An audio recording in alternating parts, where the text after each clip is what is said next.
If you have people in your life who are occupying your time for their self-benefit, you should erase them from your life. Get away from people in your life that's hating. Get away from your family members that ain't ever opened a business. Get away from your family members that ain't ever followed their dream. Get away from your family members ain't never been nowhere but to the family reunion. Ain't never been to a beach. Get away from them. Get away from them. I had to do it. Everybody has had a seasonal friend. My father had third grade education. You know what he used to tell me all the time? Everybody come with you, can't go with you. That's a cold lesson to learn in life, man. Everybody come with you, can't go with you. There's some people that can go with you just to a certain point. And the moment you try to elevate, you're going to start losing some people.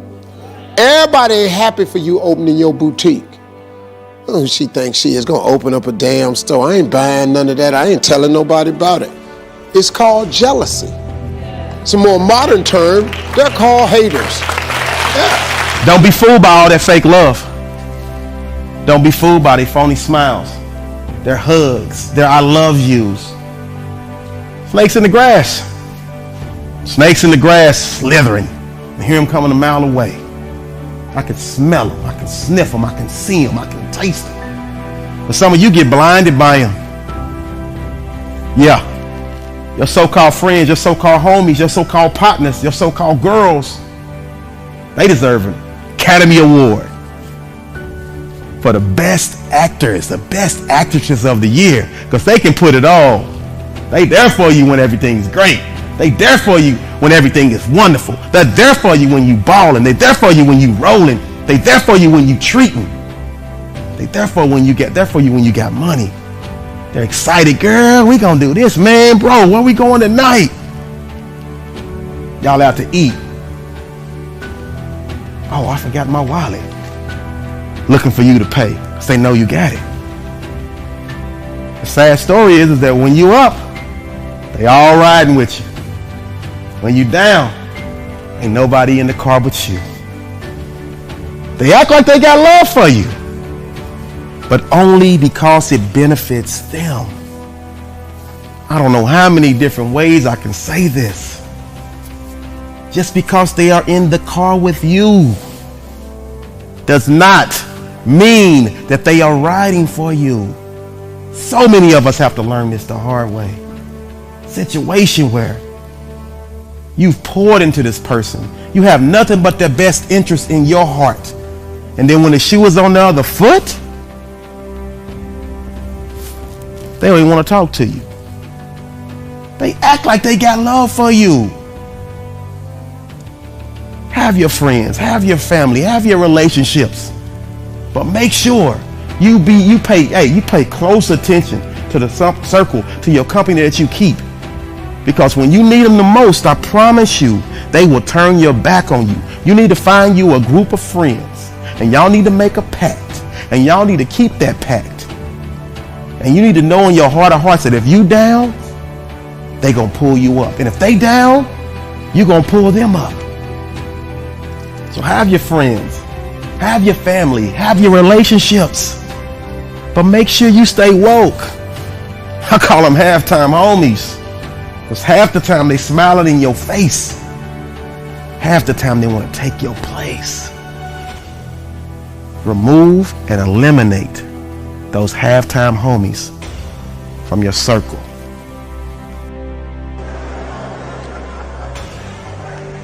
They are for what you are for. They are your constituents. And as long as you are for what they are for, they will walk with you and work with you and labor with you, but never think that they are for you.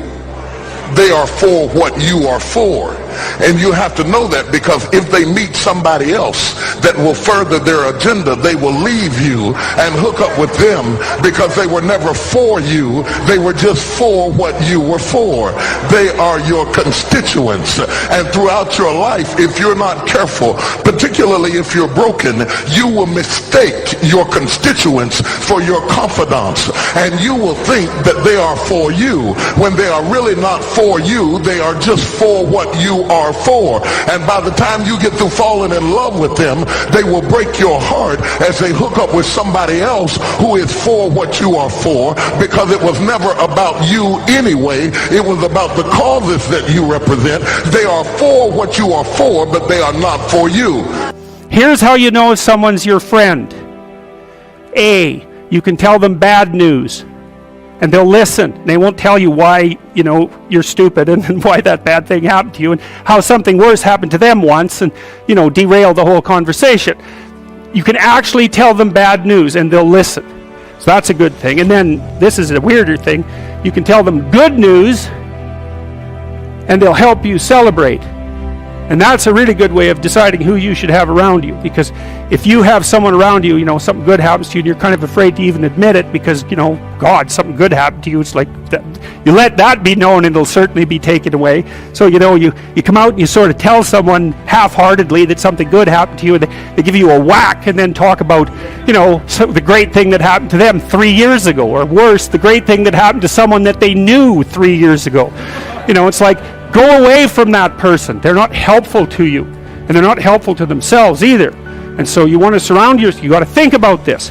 You got to surround yourself with people who want the best for the best part of you. You can hang around with weasels and losers that are trying to pull you down to justify the fact that they're spiraling downhill as well.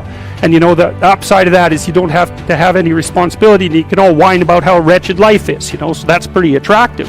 But I would say it's also a bad medium to long-term plan. And so it's acceptable and desirable to try to surround yourself with people who are facilitating your development. And you might say, well, I've got people around, I know them well, they're not doing that well, and they don't fit into that category. It's like, what's your point? What are you going to do with them exactly? If they'll listen and cooperate with you and move towards a better future, great. If they don't pay any attention and they keep doing the same damn things over and over and they're not going anywhere and it's painful, then maybe the proper thing to do is say, you just have your misery. I'll go off and have my life. And maybe you'll wake up at some point in the future and think that's a better way of being. Because just putting up with it is, they call that enabling, right? You put up with that sort of behavior, you're providing tacit consent for it and even tacit approval. It's like, it's a bad idea. You have, I would say, both the right and the responsibility to surround yourself with people who are good for the best part of you. The third group are your comrades.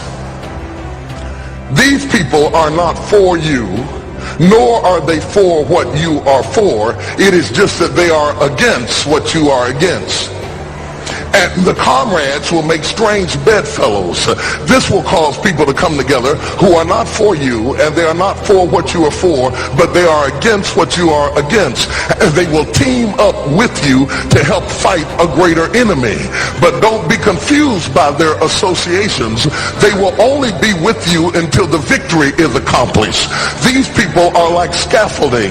They come into your life to fulfill a purpose. And when the purpose is complete, the scaffolding is removed. But don't be upset when they are removed, because the building always remains when the scaffolding is removed.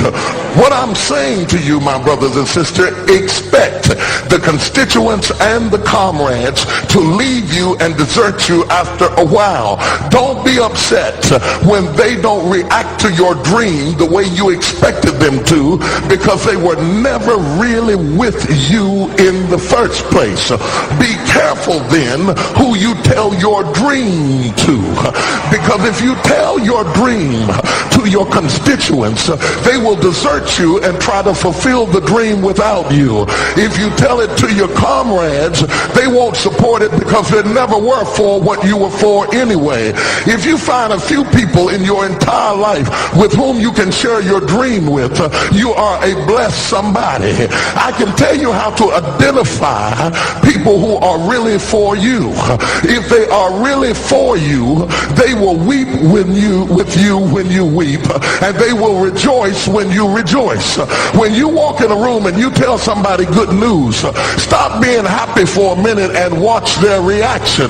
If they're not happy for you, shut your mouth and walk back out of the door. Oh, y'all don't hear what I'm saying to you. Oh, yeah, because when they are really connected to you, they will be happy for you when you share your dream. Find somebody, look them in the eye and say, are you happy for me? If you don't get the right reaction, don't tell them anything else. You need somebody who's really going to be happy for you. I don't want just anybody praying for me. I don't want none of them haters praying for me, because you know you hate me and you don't want me to succeed. I want somebody praying for me who really wants me to be blessed, who wants me to be an overcomer, so you can put up your oil and stop speaking in tongues, because you know you never did speak to me anyway, and ain't no need in you coming up here in this hospital like you gonna pray some cancer up off of me. I'd rather have somebody who really loves me lay across the bed and rebuke the devil. And God is so faithful, he'll always give you somebody. Oh, if he ever sent anybody into your life to help you, you ought to just clap your hands and thank him for the people he sent. Don't worry about the people he took. You ought to praise him for the people he sent.